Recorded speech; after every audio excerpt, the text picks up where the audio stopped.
Formez les rangs, vermine! Formez les rangs!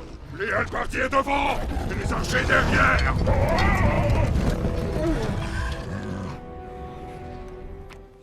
Salut la commu, on se retrouve pour une petite vidéo plutôt tranquille aujourd'hui. On va donc parler un peu de la chaîne et de qu'est-ce qu'on va essayer de faire pendant cette année, qu'est-ce qu'on va y trouver et puis voilà, et parler un peu aussi, me présenter un peu parce que je l'ai toujours pas fait sur cette chaîne. Donc voilà ce qui est au programme de cette petite vidéo. Donc déjà, avant de commencer cette vidéo, j'avais envie de vous remercier sur vos retours parce que j'étais agréablement surpris de vos retours sur la vidéo des phalanges et je savais pas trop comment elle allait être prise et comprise et j'ai été plutôt satisfait de vos retours, donc c'est cool. N'hésitez pas du coup quand il y a ce genre de vidéo à me donner des retours, c'est vachement important, ça me permet moi de progresser dans ma façon de faire les podcasts et pour les prochains d'être plus clair, plus précis et en tout cas c'est cool à tous ceux qui ont pris le temps de me faire un retour. Donc déjà cette chaîne, moi je l'ai créée parce que j'avais envie de partager un peu plus cette passion qu'est le MESBG et j'avais aussi envie que la communauté elle augmente de niveau globalement et de transmettre un peu parce que moi je pense avoir appris sur le jeu. Après je dis pas que j'ai la vérité acquise, mais voilà, j'avais envie d'un peu de partager tout ça. Donc MESBG tactique, qu'est-ce que c'est comme chaîne au final, parce que je me suis toujours pas présenté et un peu donné mon avis sur qu'est-ce que je vais en faire de tout ça. Donc concrètement, MESBG, ça va être une chaîne où vous allez retrouver du tactique, vous allez retrouver des tutoriels pour pouvoir comprendre et progresser sur le jeu MESBG, donc Middle Earth Strategy Battle Game. Donc par là, j'entends vraiment vous faire comprendre les bases du jeu, comment pouvoir évoluer dans son gameplay et pouvoir vraiment pour vous prendre plus de plaisir et avoir des matchs beaucoup plus disputés et beaucoup plus tendus dans vos affrontements. Et c'est ce qui est vraiment le meilleur dans le jeu, c'est quand les belles batailles elles sont sur table. Et ça, le seul moyen d'avoir de vraies belles batailles, c'est de comprendre comment le jeu marche. Et c'est ce que cette chaîne a pour vocation. J'ai fait un premier prototype sur la vidéo des phalanges pour voir un peu comment c'était pris et si c'était bien reçu. Et je vais en faire un deuxième, un format un peu plus court pour voir si c'est mieux en termes de compréhension. Donc voilà, et puis après je referai un vote sur le Discord MESBG France afin d'avoir vos avis et ce que vous préférez pour qu'on puisse avancer tous ensemble en fait et que la compréhension soit le plus simple pour vous et pour le plus grand nombre. Donc au programme, pour moi ce qui va être le plus important, ça va être de comprendre qu'est-ce qu'un héros et comment les jouer et leur place dans une armée. Ça va être de savoir comment lire un scénario et pouvoir vraiment jouer avec le scénario et pas en subir le scénario. Ça va être de comprendre comment, alors moi j'appelle ça nettoyer son esprit et simplifier ses réflexions, mais en gros c'est de comment avoir une réflexion le plus épurée possible et pas s'embrouiller dans tout ce qu'on a à faire parce que le jeu est assez complexe. Et le dernier point pour moi qui est primordial, ça va être la création de listes et comprendre comment une liste fonctionne. Ça, c'est vraiment les 4 premiers points et les plus importants que j'aimerais travailler cette année et vous faire comprendre. Et il y a un petit truc aussi, je ne sais pas trop comment ça va être perçu, mais j'aimerais bien aussi faire une petite vidéo sur les statistiques à MESBG, parce que je trouve ça assez important pour ceux qui veulent aller un peu plus loin que juste la réflexion basique sur le jeu. Voilà, c'est une première porte d'entrée, je trouve, plutôt intéressante et simple à comprendre. Malgré que il y a le mot statistique et que c'est des maths, ces notions elles sont quand même assez simples à comprendre et elles peuvent être comprises par tout le monde. J'espère que ce sera pas une vidéo trop chiante parce que je sais que beaucoup de gens aiment pas trop les maths, mais on va essayer de faire ça bien et de faire ça proprement pour que tout le monde comprenne et que ce soit vraiment quelque chose d'assez simple et facile à comprendre. Mais je juge ça assez essentiel pour savoir un peu votre jauge de prise de risque et savoir si ça vaut le coup de les prendre ou pas en fonction de tout ce qu'on aura vu avant. Alors je ne sais pas encore dans quel ordre je vais sortir ces vidéos-là, ni le temps que ça prendra et en combien de vidéos. Mais voilà, ça c'est vraiment le gros travail de cette année, de vous faire comprendre tout ce package pour que vous puissiez aller plus serein et progresser dans votre jeu de Seigneur des Anneaux. Le deuxième axe de cette chaîne, qui est quelque chose qui, moi, je trouve ça cool, c'est de mettre en avant plusieurs acteurs de la scène française, que ce soit ceux qui représentent la France à l'international, ou les créateurs de contenu qu'on a vus, ou ceux qui travaillent dans la Fédé, dans l'ombre, pour faire avancer le jeu. Je trouve ça vachement important de les mettre en avant, toutes ces personnes-là, parce que c'est eux aussi qui font vivre le jeu, aussi ceux qui font des tournois. Et du coup, c'est ce que j'ai commencé à faire avec Armando, donc Papa Mando, le papa de Vassal. C'est pour ceux qui ont vu l'interview, c'est vraiment de les mettre en avant via des petites interviews. Et je trouve ça vraiment intéressant à apprendre à connaître la communauté et de voir qu'au final, on est tous une petite famille et que c'est assez cool de pouvoir se dire « Ah ouais, lui, je l'ai déjà entendu son interview, il avait l'air cool, donc je suis allé lui parler et c'était top. » Donc j'ai vraiment envie de faire ça tout au long de l'année, vous présenter différentes personnalités et c'est quelque chose qui me tient plutôt à cœur à faire. Donc voilà, et après j'ai aussi un autre concept, toujours dans l'idée de vous présenter un peu des gens et de suivre un peu des gens. Donc j'en ai déjà parlé un peu sur Discord pour trouver des personnes et j'ai actuellement 2 personnes qui sont intéressées par ce petit exercice. En fait, ce serait de suivre au niveau de la qualification WTC 2023, donc pour les championnats du monde 2024. L'idée, c'est de suivre vraiment des joueurs avant leur compétition, leur préparation, leurs doutes et leurs points forts et comment ils se sentent, d'avoir leur ressenti juste après les journées de tournoi, donc après la première et la deuxième journée lors des qualifications. Donc autant les 3 premiers matchs en solo et s'ils sont qualifiés, les matchs en équipe. Et après, avoir un petit débrief quelques jours après à froid des tournois et quels sont leurs axes pour la suite et comment ils abordent la suite de cette petit challenge qu'ils ont eu envie de se lancer. J'ai déjà 2 personnes qui sont intéressées, donc c'est plutôt cool. J'ai Ikori, donc vous avez pu l'avoir beaucoup discuté sur Discord et sur Vassal ou sur les tournois parce que c'est une des seules femmes présentes dans les tournois de MESBG. Et la deuxième personne, c'est Decalogus, donc c'est un joueur qui est actuellement dans l'équipe 2 pour la WTC et qui a fini 5e, il me semble, à la qualification cette année, 5e ou 6e. Voilà, donc c'est un très bon joueur. Donc voilà, l'idée c'est vraiment de suivre leur qualification tout au long de l'année et de voir comment ils le ressentent et puis de donner, j'espère, envie à des joueurs de les suivre et de participer à cette qualification. Pour ceux qui ne le savent pas, en fait, la qualification WTC 2023, donc c'est une qualification qui a été organisée par la toute nouvelle Fédération française de la Terre du Milieu. Donc c'est un groupe d'une dizaine de personnes qui s'est regroupé pour réfléchir à qu'est-ce qui pourrait être fait pour que ça convienne à tout le monde, que tout le monde puisse y participer et qu'on puisse quand même trouver les meilleurs joueurs pour cette compétition du WTC. Ce qui a été retenu, c'est une première phase de qualificatif sur 3 tournois, donc un à Nantes, un à Paris et un à Anse, donc à côté de Lyon. Donc ces 3 tournois, c'est du solo et les 24 premiers donc sur 2 classements parmi ces 3 tournois. Donc on prend les 2 meilleurs classements des 3 tournois et les 24 qui auront fait la meilleure moyenne, ils seront qualifiés pour des tournois en équipe. Chacun va faire ses petites équipes parmi ces 24 joueurs et ensuite ce sera des tournois type ETC. Donc c'est des tournois par équipe de 4 où il y a tout un système d'appareillement que je vous présenterai sur cette chaîne plus tard. Et avec ces appareillements-là, ça fait des matchs 1 contre 1 et on ramène des points pour son équipe si on gagne la partie. Voilà, pour faire simple et résumer. Et après, donc, les 2 meilleures équipes de ces tournois de qualification-là en équipe seront qualifiées pour les championnats du monde et représenteront la France. Donc c'est vraiment cool et merci à eux d'avoir eu envie de jouer le jeu pour nous suivre et vous découvrirez ça du coup un peu après la première phase de qualification donc de février du tournoi de Nantes. Donc ça c'est les 2 projets principaux. À côté de ça, il y a 2 petits projets que j'aimerais mener en parallèle. Donc le premier petit projet, c'est de pouvoir analyser des rapports de bataille. Pour vous donner un peu l'idée de ce que c'est, je vais vous donner déjà un peu un teaser du premier que je vais faire. Donc c'est de prendre un rapport de bataille qui a été tourné, donc qui est actuellement sur YouTube, que ce soit francophone ou non. Donc là, le premier, ce sera celui que j'ai effectué avec le maître des dés. C'est le plus simple à moi parce que j'ai vécu cette partie. Et du coup, c'est de voir pourquoi le joueur qui a gagné, quelle erreur a fait autant les 2 joueurs, celui qui a gagné comme celui qui a perdu, qu'est-ce qu'aurait pu faire celui qui a perdu pour réinverser la tendance, pour éviter de perdre, et les choix qui ont été faits, que je pense qu'ils ont été faits, et comment ils auraient pu, comment j'estime qu'ils auraient pu mieux les faire, ou comment ils auraient pu anticiper ce qui se passerait, ou un peu réagir, pour essayer un peu de voir les erreurs qu'on peut commettre dans une partie. Et le premier que je voulais faire, qui est quelque chose que je trouve assez parlant, c'est celui avec le maître Dédé.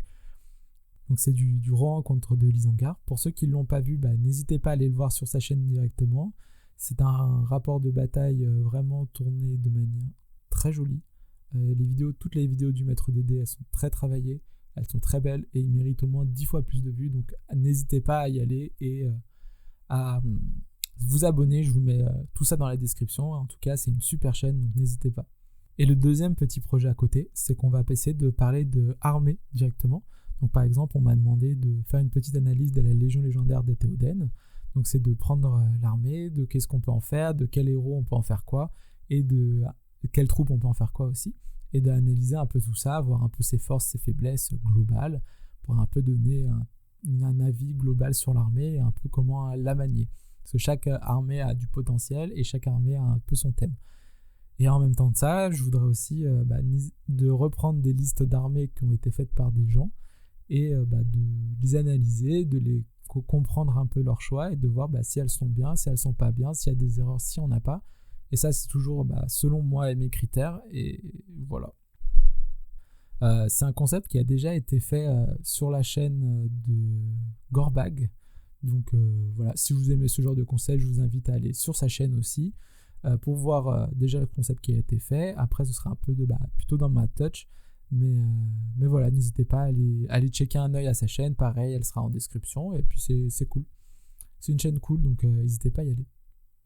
Et passons maintenant à une petite interview rapide de moi-même, histoire que vous puissiez un peu plus connaître votre hôte sur cette chaîne. Et donc ça va être un peu bizarre de parler de soi tout seul dans ma pièce, mais bon, on va essayer à l'exercice. Alors moi, c'est Mathieu Dinet, j'ai 28 ans actuellement, je suis de Nantes et je suis technicien de labo dans le BTP. Voilà, c'est un travail plutôt cool où je suis tombé dessus un peu au petit bonheur, la chance. Voilà, je cherchais du boulot et puis on m'a dit tiens, tu veux bosser, tu commences demain. Et puis je suis resté et puis ça me plaît bien. Voilà, donc ça c'est un peu le côté de vie perso. Si j'ai une femme et puis voilà. Ça c'est le côté vie perso. En termes de hobby maintenant, donc moi j'ai commencé le MESBG avec les éditions Atlas, il me semble en 2001. Donc ouais, ça fait longtemps, mais j'ai vraiment commencé le jeu, je dirais, j'avais 10-12 ans.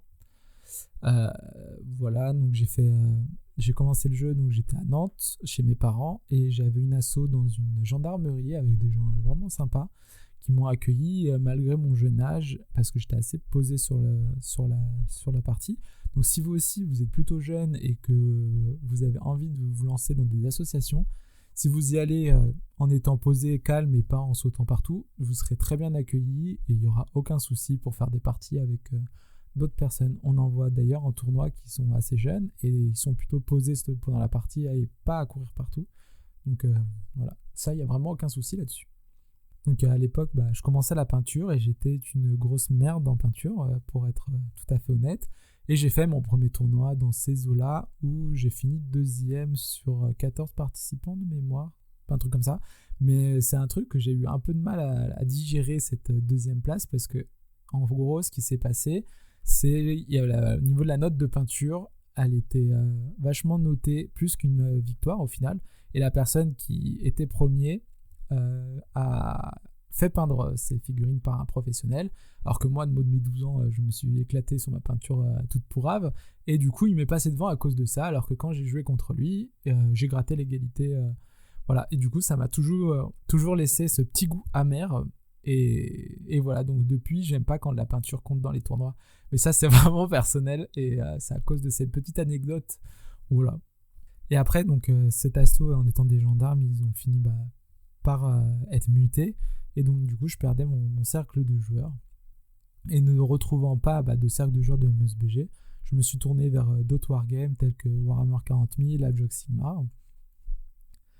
Et de fil en aiguille, il n'y avait pas trop d'associations à Nantes où je pouvais aller par le centre-ville. Et je tombais sous mes 16 ans et j'ai décidé de créer ma propre association qui s'appelle Les Chevaliers de la Duchesse, qui a été repris après par ceux qui les dirigent actuellement. Donc j'ai monté cette petite asso malgré mes 16 ans. Donc en gros, moi je faisais les trucs dans l'ombre et j'avais une personne en tant que président, trésorier, etc. Et cette asso, elle a plutôt bien tourné. On faisait 3 tournois à l'année. Je crois que maintenant ils en font un truc comme ça. Enfin bref. Et on était sur du 44 de la OS, on faisait aussi un peu de RP et de jeux de rôle. Voilà. Mais du coup, j'ai toujours baigné dans ce milieu de jeux de figurines, malgré mon arrêt vers les 13-14 ans de Seigneur des Anneaux. Et puis, comme tout adolescent, j'avais envie de me faire un peu de thunes, notamment pour acheter un PC et jouer au jeu StarCraft 2. Et du coup, un peu avant mes 18 ans, donc c'était vers mes 16-17 ans, j'ai commencé à faire des commandes de peinture. Donc j'en ai pas fait énormément parce que j'ai eu une commande de 10 000 points de nain qui m'a dégoûté des commandes de peinture. Donc voilà, j'ai fait ça. Ça m'a permis de me faire à peu près 1000 balles et de me payer un PC que j'avais envie de faire. Donc voilà mon rapport avec la peinture et les commandes de peinture. J'ai toujours aimé peindre et les commandes de peinture, c'est dur, c'est très dur comme travail. Et peindre toute la journée pour des gens, c'est se forcer à peindre, c'est assez compliqué pour moi personnellement et avoir cette rigueur. Donc un grand respect à tous ceux qui font de la peinture en tant que professionnels. C'est un gros travail et c'est un immense respect à tous ceux qui le font. Parce que de un, il faut tout le travail pour améliorer ses techniques. Il faut tout le travail pour comprendre ce que souhaite le client.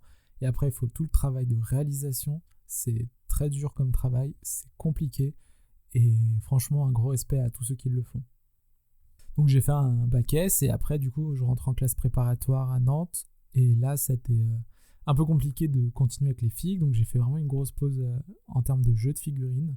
Et je suis resté à faire ma classe prépa et à geeker sur l'ordinateur, pour être tout à fait honnête, où je jouais beaucoup à StarCraft 2. Voilà. Après, je suis parti de ma classe prépa parce que ça me plaisait pas et je suis retourné à Bordeaux. Et du coup, naturellement, la passion revient au galop et donc je suis retombé dans les figues. Mais je me suis pas remis directement au Seigneur des Anneaux. J'ai commencé par faire donc toujours du 40K et je suis parti sur War Machine Horde principalement. Ouais, c'est ça, pour War Machine Horde. Et franchement, c'est un jeu assez cool, c'est très complexe. Et vraiment, si vous avez l'occasion de tester, n'hésitez pas, c'est top. Mais toujours pas de Seigneur des Anneaux. Donc dans tous les wargames que j'ai fait, j'ai toujours resté dans la compétition, que ce soit sur War Machine, sur Battle, sur 40K. Puis après, avec le temps, j'ai un peu décroché au niveau du jeu et je suis parti un peu plus dans la peinture, notamment parce que j'ai énormément accroché à l'association L'Archer Bordelais à Bordeaux, qui a des peintres vraiment de folie. Donc n'hésitez pas à aller voir sur leur forum L'Archer Bordelais, tapez ça sur Google et vous allez trouver dans la présentation des membres des photos de peintres qui sont fabuleuses, notamment ceux de Nicolas Van Germez et de Sylvain Deschamps. C'est deux peintres que j'estime énormément. Sylvain Deschamps, autant de sa peinture que sa sculpture, elles sont sublimes. Et Nicolas Van Germez, il m'a appris énormément et c'était réellement mon mentor au niveau de la figurine, de la peinture de figurine. Et c'est quelqu'un que je respecte énormément et qui a un talent dans le milieu de la figurine, dans la peinture, que moi je trouve excellent. Donc de cette période-là, j'ai été amené à faire des concours de peinture et je suis assez fier de mon meilleur résultat qui a été un petit concours en Espagne avec plus de 1000 pièces. Donc moi j'étais faut savoir, dans les concours de peinture, tu as 3 catégories. Tu as la catégorie débutant, la catégorie confirmée et la catégorie master.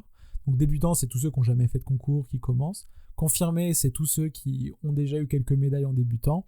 Et après, tu as la catégorie master, c'est ceux qui sont régulièrement en confirmé, passent en master, en médaillé en confirmé, passent en master. Et c'est là où on retrouve tous les professionnels de peinture. Et à Girona, il n'y avait pas cette catégorie débutant. Et moi, je me retrouve en confirmé, donc en fantasy, parce que je ne fais pas que de la fantasy, je ne fais pas d'historique. Et là, j'ai été médaille d'argent et c'est une grande fierté pour moi. Donc voilà, c'est ma plus grande fierté en termes de peinture. Et tout pendant ce temps de peinture, vers les dernières années, j'ai repris le Seigneur des Anneaux, où j'ai fait un tournoi avec l'association SDA Burdigala à Bordeaux, qui est une association plutôt cool. Elle a pas mal bougé dans les membres au fil du temps, ce qui est normal. Mais voilà, les gens étaient super cool. Donc si vous êtes dans la région, n'hésitez pas à aller les contacter. Ils ont un Discord, c'est des gens adorables. Donc voilà, ça c'était top. J'ai fait mon premier tournoi comeback où j'ai dû faire 14e, j'ai fait milieu. Mais voilà, j'avais beaucoup aimé ce tournoi. Les gens étaient cool. C'est là où j'ai rencontré plusieurs personnes de la scène française, notamment où j'ai joué la première fois contre Barbecue, qui était un match où je me suis fait défoncer et ouvrir en 5, et ça m'a fait kiffer le jeu, pour être honnête, parce que moi, quand on me défonce, ça me donne envie d'encore plus tryhard. Et donc, merci à Barbecue de m'avoir mis cette défoncée à ce jour-là, parce que ça m'a vraiment donné envie de me replonger dans le jeu et de retryhard ce jeu MESBG. On arrive vers l'année un peu avant le Covid, où avec ma femme on décide de faire un voyage, donc je stoppe le jeu pour 1 an, et après en revenant sur Nantes, où je retrouve donc mon travail actuel, et j'avais envie de me remettre un jeu de figurines, et donc j'avais décidé de me remettre au MESBG parce que c'était un jeu qui m'avait vraiment pris par les tripes. Et donc je poste un message sur Discord en mode est-ce qu'il y a des joueurs nantais, et puis je rencontre donc Daiku, Ghosten et Krand. Et ces 3 joueurs-là, ils décident de se mettre sur une compétition à Goven, donc 2021. Donc je décide de les suivre et d'aller aussi à cette compétition à Goven. Donc on partait à 4 se faire ce délire-là, et c'était top. Et en fait, très vite, ces 3 joueurs-là avaient envie de progresser au fil et à mesure des parties. On faisait déjà des débriefs alors qu'on était assez débutants. Moi, avec mon expérience, et donc à la fois du jeu, des compétitions et du jeu de figurines, j'avais un train d'avance. Donc très vite, j'ai essayé de leur transmettre un peu ce que j'avais. Et entre eux, leur envie de progression, quand on voit d'autres gens qui progressent, qui essayent de réfléchir sur le jeu, ça vous fait automatiquement réfléchir aussi vous sur votre jeu, sur comment faire. Et en fait, on s'est tous tirés vers le haut. Voilà, on a beaucoup échangé. J'ai surtout échangé avec Daiku, principalement. Donc c'était vraiment top. C'est une super période en tout cas. Et on arrive à Goven, où je fais mon premier tournoi, gros tournoi, donc avec mes petits compères. Moi, je finis 8e avec 4 victoires et 2 défaites. Donc je suis très très content de mon résultat, surtout qu'il y avait une 40aine de joueurs de mémoire. Donc c'était un des plus gros tournois 2021. Vraiment, j'étais super content de mon résultat. Et donc mes compères, ils font un peu moins bien. Je crois que Daiku fait 12e. Krand, je crois que lui fait un mauvais résultat. Voilà, je crois que je n'avais pas trop réussi ce tournoi. Et Ghosten, il fait aussi un truc pas ouf avec son Balrog. Et puis après, donc on décide tous de continuer dans le jeu et de tryhard. Vraiment de se mettre à fond dans le jeu et d'augmenter à tous notre niveau. On s'est posé beaucoup de questions sur le jeu. Et on arrive donc au notre suivant tournoi qui était l'ORM, où là je joue Dale et je fais 2e avec Dale. Krand, il fait 5e ou 6e, un truc comme ça. Gabi, il fait 4e de mémoire. Et Ghosten, il fait dans les top 10, je crois. Enfin bref, on fait tous des super perfs. Et donc on est super contents. Et l'aventure, après, elle a continué, toujours dans les tournois. Donc vraiment, on est content. On commence à connaître un peu plus les gens aussi, vu que c'était notre 2e tournoi. On commence un peu plus à parler aux gens. Et donc, on fait des connaissances, des rencontres, et c'est top. Franchement, c'est top. Et on apprend qu'il y a une personne donc, pour les qualifications de l'ETC de cette année-là qui peut pas y aller. Et du coup, il y a le Super 8, ils appellent ça. Donc, ils prennent 8 joueurs qui ont plutôt bien perfé courant de l'année 2021. Et ils nous proposaient de nous affronter sur un match à Paris pour voir qui allait. Et c'est Romano qui a gagné ce tournoi-là. Que dire de ça, on était super contents. Il y a Gabi et moi qui avons été sélectionnés pour être dans les 8 joueurs, donc c'était cool. On a beaucoup discuté sur les listes. C'était un tournoi plutôt sympa et c'est Romano qui gagne. Et donc tout au cours de l'année 2022, du coup, je décide d'essayer de faire de mon mieux et de me qualifier pour les WTC 2022. Donc en termes de tournoi, ce que ça donne, ça donne que j'ai fait beaucoup de tournois. Je suis très très content de ma saison de tournoi. Mon plus bas résultat, c'est 8e sur un tournoi. Donc ça, j'en suis très fier. J'ai gagné 2 tournois dans l'année. J'ai fait des très bons scores. J'ai fait 3e à Goven. J'ai fait 7e à Anse. J'ai fait 2e du coup à l'ORM. J'ai fait 1er au French Wargame Café. 1er à Cherbourg. Enfin bref, des bons scores. Et j'en suis très content. Je finis la saison du coup 2e avec tout ça. Sur la fin de saison, Manadar me passe devant. Et donc là, on arrive à la période de choix du premier joueur. Et pour être tout à fait honnête et transparent, je ne m'attendais pas du tout à être sélectionné par Manadar. Deux raisons à cela.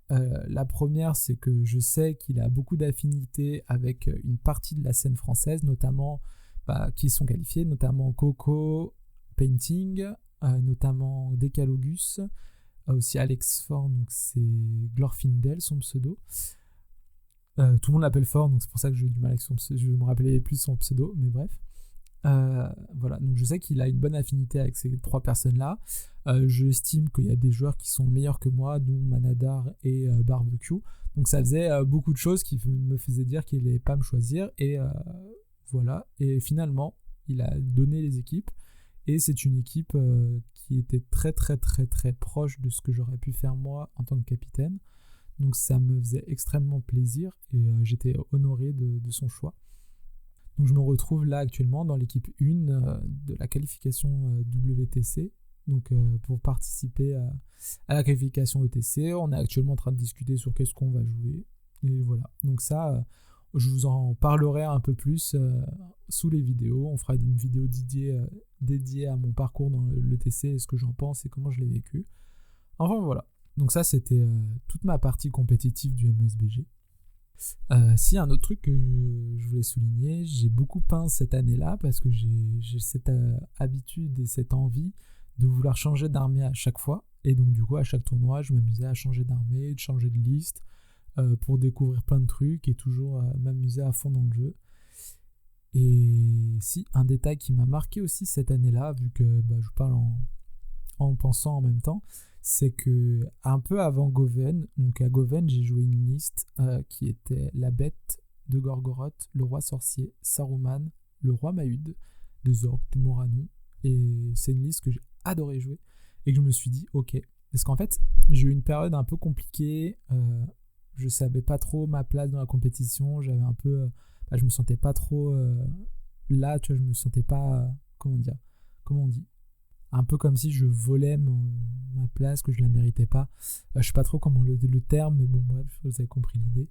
Et donc du coup, c'est un peu une période où j'ai un peu du mal. Et après, je m'étais dit, vas-y, arrête de jouer que les trucs compétitifs, fais-toi plaisir dans les parties et sors-toi des listes qui te font kiffer et qui te font marrer. Donc j'avais joué cette liste-là et c'était un super déclic pour moi où j'ai vraiment surkiffé ce tournoi. Et je me suis dit, ok, il faut que je joue que les trucs qui me font marrer et auxquels ça régale, quoi.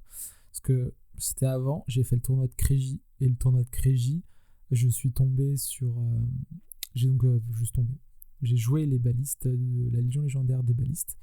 Et en fait, j'ai pris aucun plaisir. Et c'était assez compliqué pour moi, ce moment, ce tournoi-là, où je n'ai pas trop bien vécu ce tournoi, malgré qu'on était là pour faire une perf.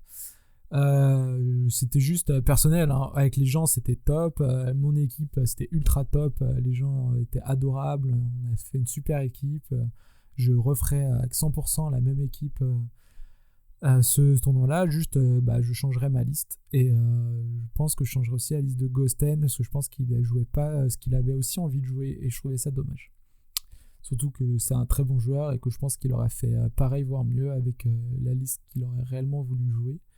Donc voilà, après c'est mon ressenti personnellement de ce qu'il aurait pu penser, hein. Ça se trouve c'est pas du tout vrai ce que je viens de dire sur lui, hein. Je suis personne pour penser à sa place, mais c'est un peu ma vision de l'extérieur des choses. Voilà, donc en fait je me suis remis beaucoup en question à ce moment-là en termes de MSBG, en termes de mon jeu, et puis j'ai décidé de jouer un peu ce qui me faisait plaisir, et à partir de là j'ai vraiment augmenté mon niveau de jeu, et c'est aussi pour ça que je dis qu'il faut vraiment jouer ce qui nous fait plaisir, et que je trouve ça vachement important parce qu'à partir de là, j'ai joué que des listes qui me faisaient plaisir à jouer. J'ai joué donc cette liste-là Goven où je fais 3ème. Non, je fais 4ème, pardon. Je fais 4ème à Goven. J'ai adoré la jouer. C'était un vrai régal. Ma bête, dès qu'elle écrasait, j'étais hyper content d'écraser avec ma bête. Je fais une dizaine de kills par écrasement, par partie avec ma bête. Enfin, un vrai régal ce tournoi-là, alors que j'étais malade, mais j'ai vraiment surkiffé jouer cette liste. Après, le tournoi d'après, j'ai ressorti une liste qui me faisait plaisir à jouer avec double piaf, lol. Voilà, c'était la première fois que je jouais des monstres. J'ai surkiffé aussi. Et après, j'ai joué une liste faite à la Zob sur une idée que j'avais eue avec barres de 30 d'huile et des trucs autour. Et je fais premier sur un tournoi. Alors oui, je suis passé entre les gouttes des gros joueurs, mais voilà, j'étais quand même content de ma perf. C'était au French Forum Café. Et ça, c'était les 3 derniers tournois que j'ai fait. À partir du moment où j'ai dit que je jouais principalement des listes qui me faisaient plaisir. Et j'ai fait jamais aussi autant de bons scores. Donc vraiment, jouez ce qui vous fait plaisir et prenez plaisir à jouer ce que vous jouez. Parce que c'est des moments sur notre temps libre, c'est notre loisir, il faut vraiment se faire kiffer. Et si vous allez à reculons, vous serez moins bon dans tous les cas. Donc prenez ce qui vous fait plaisir et faites-vous kiffer. C'est hyper important, je trouve. Et en parallèle de tout ça, en fait, il y a une époque où je cherchais comment se posaient les qualifs, comment aller à l'Ardacon aussi, comment ça s'organisait. Et tout ça passait donc par une seule et même personne qui faisait beaucoup de travail. Et je trouvais ça dommage que ce soit pas partagé. Et du coup, j'ai demandé s'ils avaient déjà pensé à faire une fédération. Et du coup, j'ai eu la réponse de Gorbag qui m'avait dit qu'ils avaient déjà pensé, mais qu'ils n'avaient pas réussi à la faire parce qu'il n'y avait pas assez de joueurs. Et comme là, il y avait plein de joueurs, et j'ai lancé un post sur Facebook en mode est-ce que ça intéresserait des gens. Et j'ai eu énormément de réponses. Il y a un groupe qui s'est formé directement parce que j'avais contacté 2-3 joueurs motivés. Il m'a dit oui, il y a lui aussi qui est motivé, lui aussi. On a remonté un groupe et la fédération est née. Donc ça, je ferai un petit podcast dédié à la fédé plus tard, mais en gros, je suis un des membres actifs de la fédé. On a des projets super cool avec la fédé, comme le fait d'enlever plein de problèmes de règles et de proposer quelque chose de commun à tout le monde, même s'il y a des trucs où moi j'ai participé et que je suis pas forcément d'accord, comme il y a des trucs où d'autres sont pas d'accord, mais comme la majorité des personnes étaient d'accord, c'est ce qui a été décidé d'être fait. On pouvait pas non plus attendre l'unanimité de tout le monde. Ça aurait été trop compliqué, trop long. Donc voilà comment ça s'est passé. On a fait des groupes. Les groupes ont proposé une solution. On a voté. S'il y avait plus de la majorité, donc généralement, on était quasiment unanime, quasiment partout, à part quelques petits points précis où là, on en rediscutait. On refaisait un vote. Et dès qu'on avait à peu près 75% des gens qui étaient OK, on passait à la question suivante. Voilà un peu le cheminement qui s'est passé là-dessus. On a d'autres projets comme des tables pour les WTC, la qualification. Et donc, j'en fais partie. Je fais beaucoup de décors pour ça. Donc ça m'a occupé pas mal jusqu'à février. Mais c'est un chouette projet. C'est beaucoup d'argent investi et de temps aussi. Mais en tout cas, c'est cool. Et je suis très honoré de participer à ce projet et de mettre ma pierre à l'édifice. Voilà. Donc, c'était toute mon année 2022. Et en fait, arrivé en fin de 2022, les personnes, je trouvais ça cool de partager et de transmettre la passion du MSBG aux gens et de faire comprendre un peu plus le jeu. Et comme les personnes avec qui j'ai commencé un peu à transmettre quelques trucs, c'était Krand, c'était Ghosten et Daiku. Et en fait, maintenant, ils n'ont plus du tout besoin, voire même, ils ont très très très très bon niveau. Et on a tous un peu le même niveau, donc il n'y a aucun souci là-dessus. C'est vraiment de très bons joueurs, mais du coup, c'est plus eux qui m'apportent des trucs que l'inverse maintenant. Et donc, vraiment, j'étais plus dans cette dynamique de transmettre et j'avais envie de transmettre tout ça. Et j'avais envie aussi que le niveau global de la France augmente pour que tout le monde ait des parties super intéressantes. Et donc, j'ai créé cette chaîne en me disant que c'était le moment. Puis ça me permet à moi d'apprendre aussi comment on fait des podcasts, comment on fait des interviews, comment on fait du montage. Et donc, c'est assez cool à voir et c'est assez compliqué. Et comme c'est des trucs à apprendre, je trouve ça cool. Donc, voilà comment la chaîne est née. Et le dernier point abordé, j'ai fait l'Ardacon. Donc l'Ardacon, c'est un tournoi international. Voilà. Il est en 4 parties, on va dire. Il y a les Masters. Donc là, c'est ce qui a été qualifié pour ceux qui ont suivi un peu l'Open. Donc l'Open, le gagnant avait une place pour l'Ardacon et pour les Masters. Donc les Masters, il y a quelques tournois dans le monde, donc plutôt en Europe, qui proposent cette place. Et quand tu gagnes le tournoi, tu as ta place pour ce tournoi-là. Et du coup, c'est un tournoi où il n'y a que des vainqueurs de tournoi. Voilà, il y a une place par pays et globalement tu représentes le pays. Mais bon, comme c'est ouvert à tous les pays, à tout le monde de participer dans un pays et que tu n'es pas obligé d'avoir la nationalité, tu représentes un pays mais tu n'es pas forcément du pays. Donc c'est un peu bizarre, mais c'est le choix qu'ils ont fait et c'est totalement à respecter. Et donc j'ai fait cet Ardacon là, donc moi j'ai pas fait les Masters. Il y a le premier jour, tout premier jour, tu peux choisir de faire ce qui s'appelle le Last Chance Qualifier. Donc c'est un tournoi qui permet d'être qualifié pour ce master-là. Mais comme ce master-là, c'est en même temps que les doubles, donc les WTC doubles, donc le World Championship en double, donc c'est du 2v2 et ça élit le meilleur duo 2v2. Et ben moi je préférais faire le 2v2 que ce tournoi de master. Donc j'ai fait ce 2v2 là avec Julien, et ça s'est super bien passé, on s'est super bien entendu.